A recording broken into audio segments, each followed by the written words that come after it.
heshiiskan waa heshiis sahmin ay ku sameynayso Spectrum dhul baaxadiisu yahay 8,000 kilomitir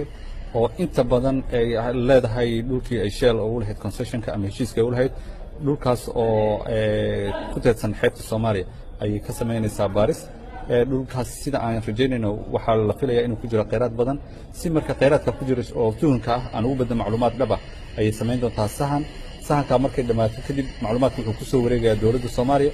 qarashka lagu sameeyo sahminta waxa bixinaya Spectrum data markay dhamaysan wuxuu ku soo wareejinaysaa dawladda Soomaaliya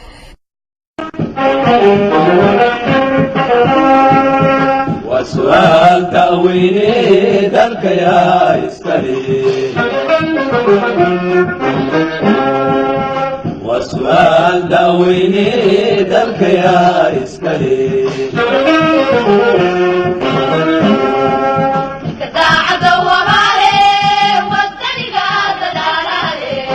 Soomaaliya ma qabna hadaan anaga dad aqoon yahanaa hawshaas runtii si fiican u yaqaan dad yahay jiraan waa dad yar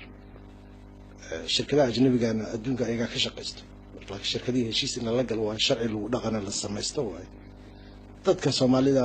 waa la tababari karaa muddo qaadanaysa laakiin sida hadda aan dareemayo hadii aan sharcina jirin ka ninkii iyo adiga idin dhaxay policy regulation